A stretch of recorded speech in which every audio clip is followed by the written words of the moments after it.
We all rely on farmers and ranchers, but farming is riskier than other businesses out there. Crop insurance helps farmers manage their risk. With crop insurance, farmers put skin in the game by paying premiums and shouldering deductibles. That keeps taxpayers from having to pick up the whole bill every time disaster strikes. Today, about 90% of U.S. farmland is insured, providing $100 billion in protection to more than 130 different kinds of crops. It's a testament to the program's success.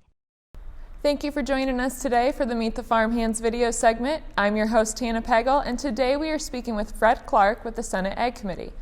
Fred, thanks so much for joining us today. It's my pleasure. Thank you.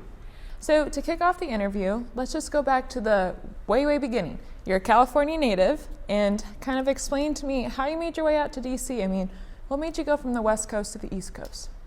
Well, it's a long story because I'm not a farm kid. I'm a suburban kid. I tell people, if you watch E.T., that's my neighborhood. So except for the alien, that's like my childhood. And I had a friend in high school who was an FFA, and I used to go to the county fair, and I saw him showing a steer. And to me, that was like the most strange thing I'd ever seen. It might as well have been someone leading around a dinosaur. And I was sort of enthralled with it. And I was like, I want to do that. So the next year I enrolled in vocational agriculture at my high school. I got really involved in FFA. And from there, I became a state officer in California. And so spent a year between high school and college acting as a state officer in Future Farmers. Then was fortunate enough to get accepted into Cal Poly San Luis Obispo as a agriculture business major. So worked my way through college. And when I was done there, I had planned on going to law school. I had a professor who encouraged me to apply for a program called the California Assembly Fellowship Program. Okay. So it's like a year-long internship where you get paid in the state legislature in California. I was not a political science major. I wasn't really interested in politics, and he just encouraged me to apply, and I did. And I just found it fascinating. So I worked in the state legislature for a year. The gentleman I worked for, his name was Richard Layman.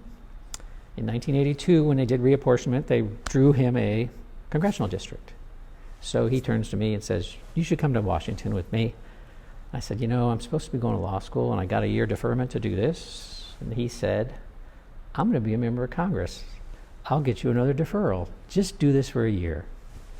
So I think that's a story that's probably common with a lot of people who come here.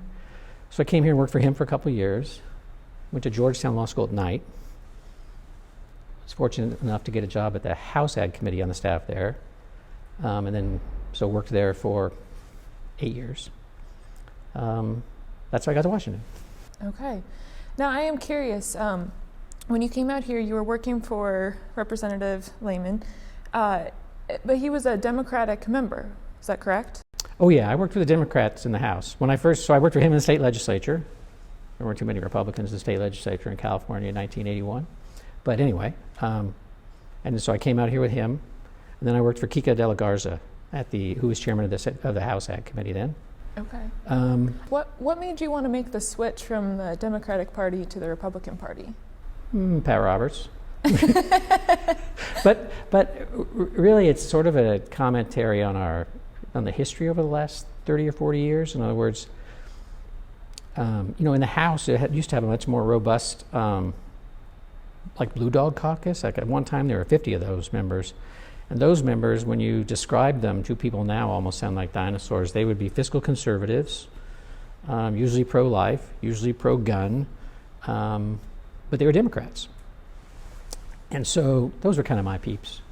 So, but I've never been a real partisan guy. And Mr. De La Garza wasn't really partisan. He was about getting things done. And it was the whole milieu of Washington was less partisan. And in fact, if you look at a voting analysis from like that time, from the 80s, if you look at the Senate, these are Republicans on the right, Democrats on the left, like the most liberal Republican was over here. The most conservative Democrat was over here. So you actually had about 20 members in each party, roughly, who like 20 Republicans who were more liberal than the most conservative Democrat and the opposite. And now, because of the way our politics has evolved, it's like this. So the people in the middle, to put it negatively, have kind of been politically exterminated. So fast forward to how I ended up with Pat Roberts is I had left the House and then did lobbying for 20 years, had my own firm for a while, worked at another firm. I was blessed to join with 10 other people and start Cornerstone Government Affairs, which is a going concern now. And I retired from there. And Danita Murray, who was the chief counsel for Pat Roberts here, is a good friend of mine. We shared Capitals hockey tickets. And she mentioned to me that Ann Hazlitt had gone to USDA and they wanted a lawyer who had written a farm bill before. This is 2017. And so I told her I'd do it. And oddly enough, I knew Pat Roberts from when I had been a counsel at the House Ag Committee when we all sort of got along better. So he knew me from 30 years before. Okay. So it's kind of, in some ways, coming home is like family. Gotcha. And you've worked on 7 farm bills across over the total of your career. I think. Okay. Yeah. How would you say the farm bill has changed from when you first started working to today? It's changed in a lot of ways. One way it's changed is, in one respect, it's gotten smaller. And what I mean by that is like the 85 Farm Bill, the 90 Farm Bill, each commodity had a title. There was a wheat title, a corn title, a feed grains title, a cotton title, a rice title, a wool title, a peanut title, a tobacco title. And when you get to Freedom to Farm, when Pat Roberts was chairman of the House, they pretty much collapsed most of those into a single support program with some variations among the commodities, but the program structure was unified. So there's that difference. The Farm Bill's gotten bigger in the context of more issues tend to get addressed in it, especially as Congress, and the Ag Committees included, tends to do fewer and fewer sort of one-off child nutrition reauthorizations, CFTC reauthorizations. So when there's a bill like the Farm Bill or National Defense Authorization, it tends to attract a lot of other interest, trying to be positive. Was there one farm bill that was more difficult to get across the finish line than others? Well, the 2012 Farm Bill, which I was on the outside looking in, so I had issues in there I worked on, but I thankfully didn't have to live through it on the Hill, because that one, it expired in 12 and didn't get done till 14. So that thing went through that super committee process and a bunch of other crazy things. So that one was, in my view, sort of probably the most difficult. One of the most interesting to me in the context of what's happening now with budget reconciliation is in 1990, a lot of people forget this, the Farm Bill that was enacted at a budget baseline of 0. Didn't increase or decrease spending by a nickel. And then in the budget reconciliation bill that was enacted, I think 3 days later, it made cuts in farm programs by amending the Farm Bill that had just been passed. So they went through the process simultaneously. And that was because there were some members who wouldn't vote for a farm bill that was cutting farm program spending, and they had enough votes to pass a reconciliation bill without them.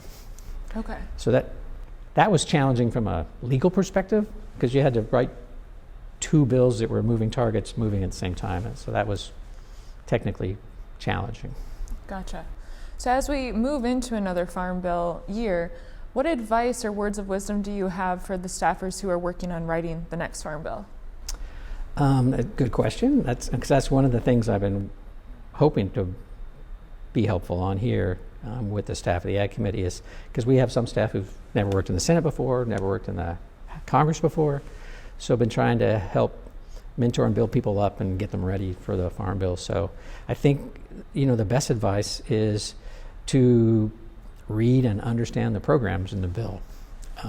It's amazing how much you can learn if you just read them.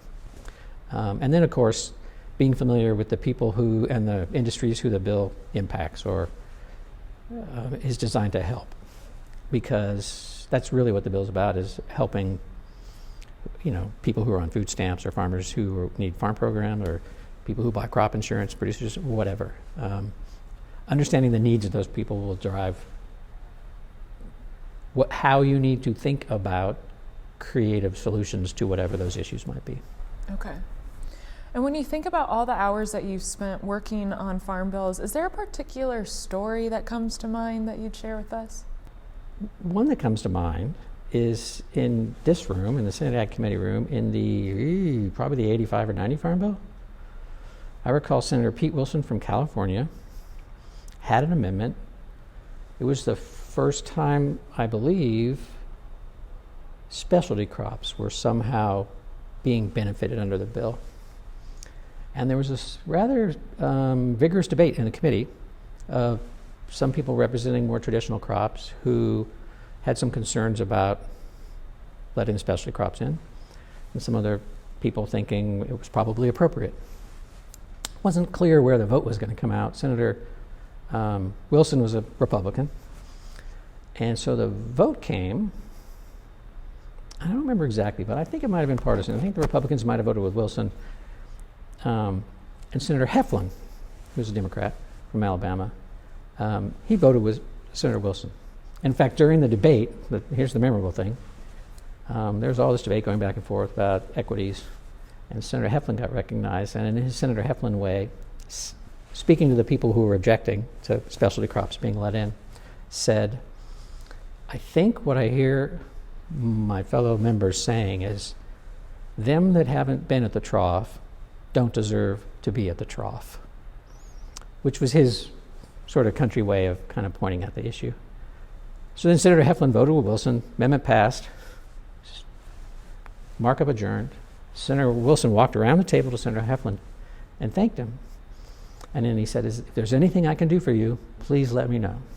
And Senator Heflin said, son, I want you to come to my office. I'm going to educate you about the peanut program.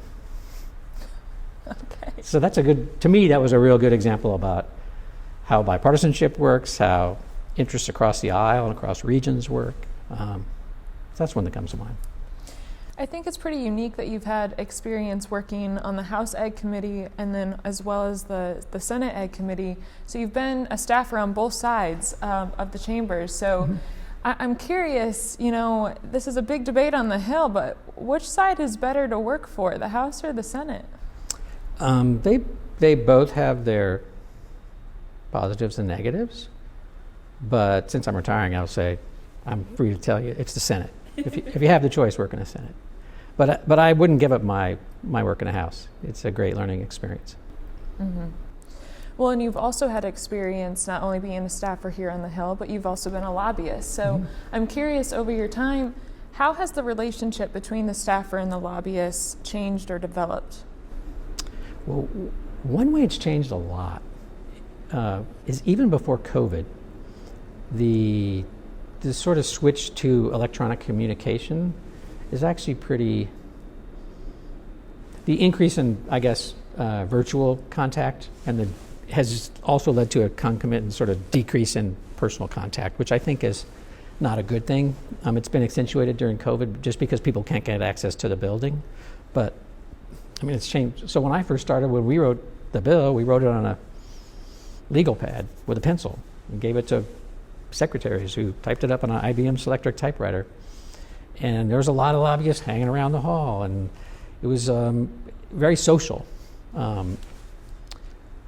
Today, even before I came back here, so when I was still in the private sector, I recall working on an amendment to a bill, it wasn't the Farm Bill, where I was introduced over the phone or by email to a staff person who worked for a senator who shared an interest with my client.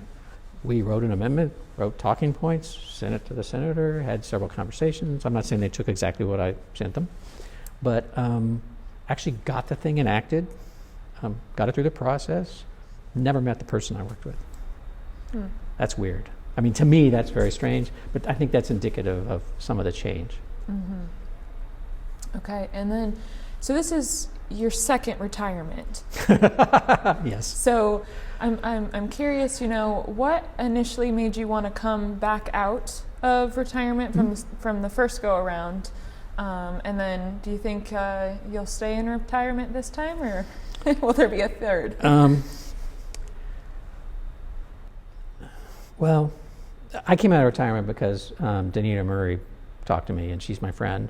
And when she brought it up, I said, actually, she asked me if I knew anyone who might be interested in coming to the Hill who had written a farm bill before, who could be helpful. And I told her I would do it. And she said, no, you're retired. I'm not picking on you. I just want your advice. And I asked her do I get to work with you? She said, yes. And I said, do I get to work for Pat Roberts? She said, yes. I said, I'm in. And my wife agreed, my lovely wife Rika agreed that I could come back for 2 years to write the Farm Bill, and I have now been here 4.5. So it's time for me to go be retired. And she knows I have a proclivity to sort of re-engage, so she wrestled 2 commitments out of me. One is I will not speak to anybody about gainful employment for at least 1 year. Okay. And the second one is we are taking ballroom dancing lessons. Very fun. And have those started? No, I'm not retired yet. Oh, okay. Don't want to jump the gun here. Yeah. So I guess who would you say has been a mentor to you in your career? A lot of people. And on mentorship, I think, a couple things. A couple that come to mind immediately. One of them is Tim Sanders, who was a former clerk of Ag Appropriations in the House, and we worked together when we were in the House. He was the appropriator, I was the authorizer. We worked together in the private sector, first at a firm, and then we left that firm together and started Cornerstone. I just learned a lot from Tim. He was good at business. He had a great instincts about Capitol Hill. So I learned a lot from Tim about that, about life. I've had a guy who's a mentor to me in just sort of a personal way. His name is Tom Terrence. I was a fellow in something called the C.S. Lewis Fellowship Program, and Tom Terrence was my mentor, and I just learned a lot from him. He's a wonderful man, so about life and a lot of other things. And I guess the other one is I've learned a lot from the people I work for, like here at the committee, not just Pat Roberts, but James Glick. I learned probably patience from James. Martha Scott Poindexter, I think I learned decisiveness from. Fitz Elder, who's here now, is just a wonderful manager, and to see the way that he's got a very inclusive management style. I've learned a lot from each of them in different ways. Mm-hmm. Okay. I could name you 10 more, but it would take a while. So I guess we've talked a lot about your career thus far. Let's get to know Fred, outside of work. You've already mentioned the ballroom dancing, but that's going to be new, believe me. So I guess let's just kick it off by tell me a little bit more about your family. You mentioned your wife. My family, I'm married to Rika. I met her. This will tell you how Hill-centric my life is, and I only thought about this reflecting about today. Rika was Kika de la Garza's scheduling secretary, so I met her through work. We weren't in the same office. I proposed to her in the office. She made me wait for 7 days while the engagement ring sat in the chief of staff's safe. Oh. She came back a week later and said yes. We went out on the balcony of the House Ag Committee, and that's where I put the ring on her finger. So that's, I don't know if that's a good or bad thing. That seems kind of work-centric. But anyway, she's a delight. When we got married, Rika already had a 3-year-old daughter, Hannah, who is and was delightful. So, and I can't remember the question. The question is, just about me. So, in addition to the multiple retirements, I've had multiple sabbaticals.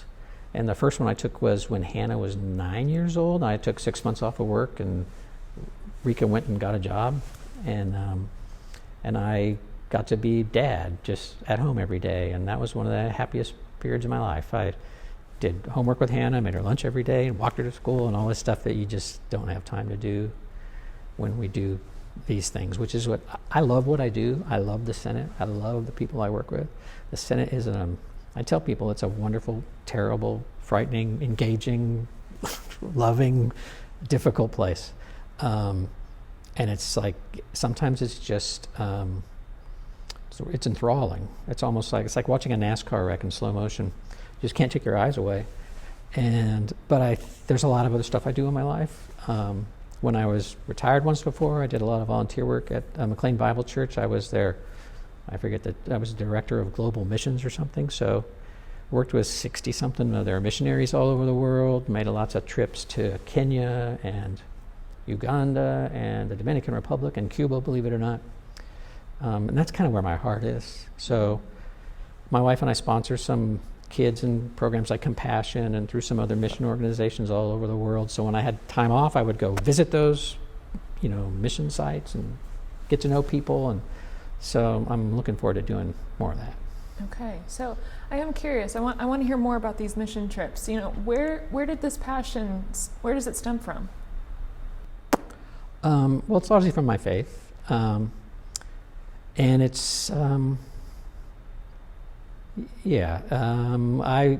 guess when my wife worked at McLean Bible Church. So when Hannah was in junior high, I would go on mission trips as the dad who went along to be a chaperone and do things, and I just fell in love with it.